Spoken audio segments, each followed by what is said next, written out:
Assalamualaikum warahmatullahi wabarakatuh.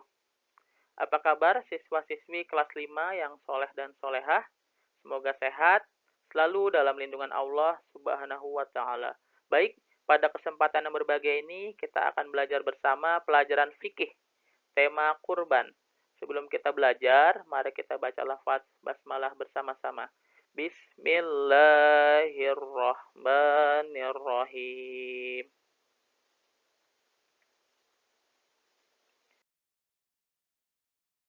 Kenapa dalam Islam dianjurkan untuk berkurban? Ada sejarahnya ya anak-anak. Ya. Kurban pertama kali dilakukan oleh putra-putra Nabi Adam alaihissalam. Pada saat itu Allah Subhanahu wa taala memerintahkan kepada dua anak Nabi Adam alaihissalam untuk melakukan ibadah kurban, ya, Kabil dan Habil. Habil memberikan sesuatu yang terbaik untuk dikurbankan. Berbeda dengan Kabil yang memberikan hasil dari pertaniannya yang sudah rusak dan busuk. Ia tidak ikhlas dalam melakukan ibadah kurban yang diperintahkan Allah Subhanahu wa taala. Allah Subhanahu wa taala tidak menerima ibadah kurbannya tersebut. Allah menerima kurban yang dilakukan Habil. Habil menunjukkan keikhlasan dalam melaksanakan perintah kurban. Pelaksanaan kurban yang dilakukan oleh kedua anak Nabi Adam alaihissalam bukan landasan disyariatkannya penyembelihan hewan kurban dalam Islam. Ya.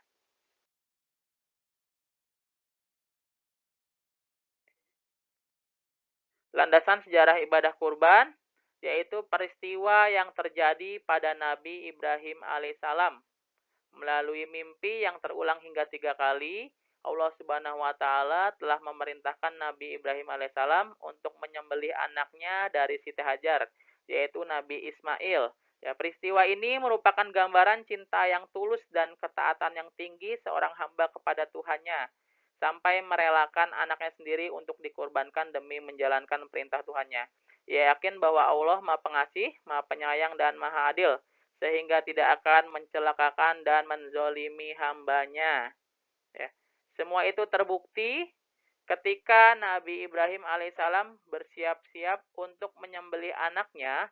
Seketika itu juga Allah Subhanahu wa taala mengirimkan seekor domba yang menggantikan Nabi Ismail alaihissalam. Pada zaman Nabi Muhammad, masalah kurban diceritakan kembali di dalam surat Al-Kautsar ayat 1 sampai 3. Pengertian kurban. Kurban berasal dari kata koruba yakrubu kurban kurbanan. Artinya dekat atau mendekat. Maksudnya di sini adalah mendekatkan diri kepada Allah Subhanahu wa taala. Kurban juga disebut al-udhiyah, yaitu hewan ternak yang disembelih pada hari raya Nahar atau haji. Menurut syariat Islam, kurban adalah beribadah kepada Allah Subhanahu wa taala dengan cara menyembelih hewan tertentu pada hari raya Idul Adha dan hari-hari tasyrik tanggal 11, 12 dan 13 Zulhijjah ya. Jadi perlu diingat, tujuan berkurban untuk beribadah dan mendekatkan diri kepada Allah, bukan makan-makan atau pamer. Ya, ibadah kurban yang dilaksanakan pada hari-hari tasyrik untuk menghidupkan syariat Nabi Ibrahim alaihissalam yang kemudian disyariatkan pula kepada Nabi Muhammad sallallahu alaihi wasallam. Nabi Muhammad sallallahu alaihi wasallam telah bersabda yang artinya tiada suatu amalan yang dilakukan oleh manusia pada hari raya kurban yang lebih dicintai Allah selain daripada menyembelih hewan kurban. Sesungguhnya hewan kurban itu pada hari kiamat kelak akan datang beserta dengan tanduk-tanduknya, bulu-bulunya, dan kuku-kukunya. Dan sesungguhnya sebelum darah kurban itu menyentuh tanah, ya ia atau pahalanya telah diterima di sisi Allah. Maka beruntunglah kamu semua dengan pahala kurban itu. Hadis riwayat Tirmizi, Ibnu Majah, dan Hakim. Hukum kurban. Berkurban hukumnya sunnah muakkad. Artinya sangat dianjurkan oleh Rasulullah Shallallahu Alaihi Wasallam. Ya, hukum sunnah dalam berkurban bisa menjadi wajib apabila seseorang bernazar untuk berkurban. Syarat-syarat berkurban, yang pertama harus Islam, yang kedua merdeka, ya, bukan hamba saya. Yang ketiga, mampu untuk berkurban. Yang keempat, balik dan berakal. Perintah berkurban kepada umat Islam telah dijelaskan oleh Allah Subhanahu wa taala dalam firman-Nya sebagai berikut. Ya, Bismillahirrahmanirrahim. Inna a'tainakal kautsar fasholli li rabbika wanhar. Inna syani'aka huwal abtar. Yang artinya, sungguh kami telah memberimu Muhammad nikmat yang banyak. Maka laksanakanlah sholat karena Tuhanmu dan berkurbanlah sebagai ibadah dan mendekatkan diri kepada Allah. Sungguh orang-orang yang membencimu dialah yang terputus dari rahmat Allah. Quran Surat Al-Kautsar ayat 1-3. Selain itu, Nabi Muhammad Shallallahu Alaihi Wasallam bersabda sebagai berikut. An Abi Hurairah anna Rasulullah Shallallahu Alaihi Wasallam qala man kana lahu sa'atan wa lam yadoh fala yaqrabanna musallana. Riwahu Ahmad wa Ibnu Majah. Artinya, dari Abu Hurairah, Rasulullah Shallallahu Alaihi Wasallam telah bersabda, barang siapa yang mempunyai kemampuan tetapi ia tidak berkurban, maka janganlah ia mendekati atau menghampiri tempat sholat kami. Hadis riwayat Ahmad dan Ibnu Majah. Waktu dan tempat pelaksanaan kurban.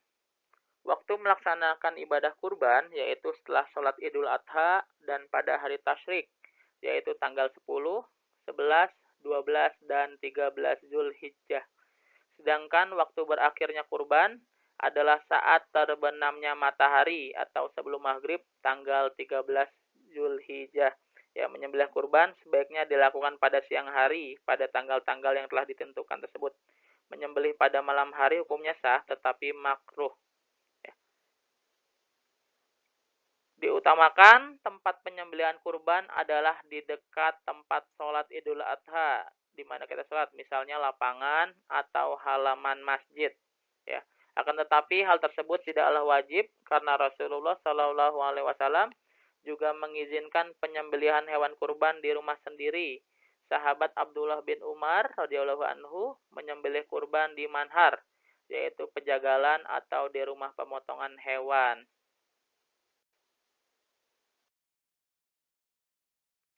Hewan yang boleh dijadikan kurban adalah unta, sapi atau kerbau, dan kambing atau domba.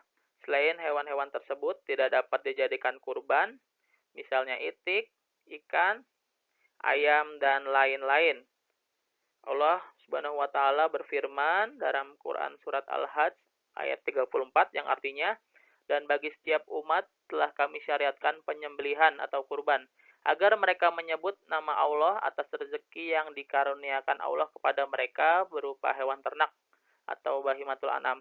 Maka Tuhanmu ialah Tuhan yang Maha Esa. Karena itu berserah dirilah kamu kepadanya dan sampaikanlah Muhammad kabar gembira kepada orang-orang yang tunduk atau patuh ya kepada Allah Subhanahu wa taala.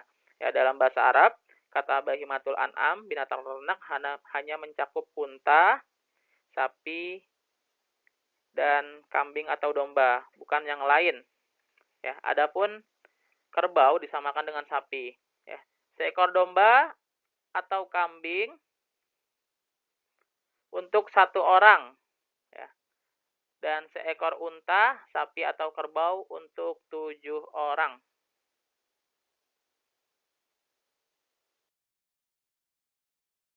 Syarat hewan yang dikurbankan. Hewan yang dikurbankan haruslah sehat dan sudah cukup umur. Tidak boleh ada cacat atau cedera pada tubuhnya. Kurban merupakan cara untuk takarrub, mendekatkan diri kepada Allah Subhanahu wa taala. Hewan-hewan yang diperbolehkan untuk dijadikan kurban hendaknya memenuhi ketentuan atau syarat sebagai berikut. Yang pertama, baik tanduknya tidak patah. Yang kedua, terhindar dari cacat seperti sakit-sakitan, buta sebelah matanya atau kedua matanya, kurus atau pincang dan sebagainya. Yang ketiga, hewan yang tidak sobek telinganya, tidak ompong gigi depannya, tidak putus ekornya, tidak dalam keadaan hamil, dan sebagainya. Yang keempat, cukup umur dengan ketentuan sebagai berikut. Yang pertama, kambing jenis domba harus berumur 1 tahun. Ya, kambing biasa harus berumur 2 tahun. Sapi atau kerbau harus berumur 2 tahun. Unta sudah berumur 5 tahun. Tata cara melaksanakan kurban. Yang pertama, niat berkurban ikhlas karena Allah Subhanahu wa taala, baik untuk diri sendiri maupun orang lain. Yang kedua, menggunakan alat pemotong yang tajam ya. Jangan yang tumpul, ditakutkan menyiksa ya. Contohnya yang tajam seperti pisau atau golok ya, tidak boleh gigi, kuku, tulang meskipun dia tajam itu nggak boleh. Ya, gergaji juga nggak boleh ya, menggunakan pisau atau golok. Yang ketiga, hewan kurban dibaringkan ke arah rusuk kirinya dan dihadapkan ke arah kiblat. Yang keempat, disembelih lehernya dengan memotong urat atau saluran pernapasan, ya saluran makanan dan saluran darahnya. Sebelum urat tenggorokan hewan yang disembelih itu benar-benar putus, alat pemotong tidak boleh dilepas, ya dilakukan pada leher dan sekali potong ya. Yang terakhir, sebelum memotong, dianjurkan membaca basmalah ya, bismillahirrahmanirrahim. Ya takbir, Allahu akbar. Pujian kepada Allah, alhamdulillah ya. Dan doa. Ini ada salah satu contoh doanya. Bismillahirrahmanirrahim. Allahumma hazihi minka wa ilaika fataqabbal minni ya karim. Artinya ya Tuhanku, hewan ini adalah nikmat darimu dan dengan ini aku bertakarrub kepadamu karenanya wahai Tuhan yang Maha Pemurah, terimalah takarrubku. Pembagian daging kurban. Setelah hewan kurban disembelih, sebaiknya penanganan hewan kurban, ya, pengulitan dan pemotongan dilakukan setelah hewan diyakini telah mati. Hukumnya makruh menguliti hewan sebelum napasnya habis dan aliran darahnya berhenti. Setelah penanganan hewan kurban selesai, pembagian daging hewan kurban harus sesuai dengan ketentuannya. Apabila kurbannya merupakan nazar atau kurban wajib, seluruh daging kurban hukumnya wajib disodakohkan semuanya. Jika kurbannya adalah kurban sunnah atau kurban biasa, daging kurbannya dapat dibagi menjadi 3 bagian dengan ketentuan sebagai berikut. Yang pertama, sepertiga bagian kurban untuk orang yang berkurban dan keluarganya. Yang kedua, sepertiga daging kurban diberikan kepada fakir miskin. Yang ketiga, sepertiga daging kurban lainnya untuk disimpan, tetapi disodakohkan kepada orang-orang yang datang kemudian atau orang-orang yang membutuhkan. Allah Subhanahu wa taala berfirman sebagai berikut, ya, maka makanlah sebagian darinya dan sebagian lagi berikanlah untuk dimakan orang-orang yang sengsara dan fakir. Quran surat Al-Hajj ayat 22. Yang terakhir, hikmah dan keutamaan kurban. Pertama, mendekatkan diri kepada Allah Subhanahu wa taala. Yang kedua, menghidupkan sunnah Nabi Ibrahim alaihissalam dan semangat pengorbanannya. Yang ketiga, mendidik jiwa ke arah takwa dan mendekatkan diri kepada Allah Subhanahu wa taala. Yang keempat, mengikis sifat tamak dan mewujudkan sifat murah hati dan mau membelanjakan harta di jalan Allah Subhanahu wa taala. Yang kelima, menghapuskan dosa dan mengharap keridhaan Allah Subhanahu wa taala. Yang keenam, menjalin hubungan kasih sayang sama manusia. Yang ketujuh, akan memperoleh kendaraan atau tunggangan ketika melewati Shiratal Mustaqim di akhirat kelak.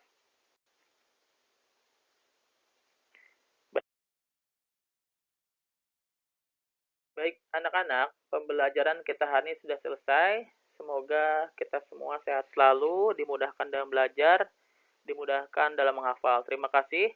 Wassalamualaikum warahmatullahi wabarakatuh.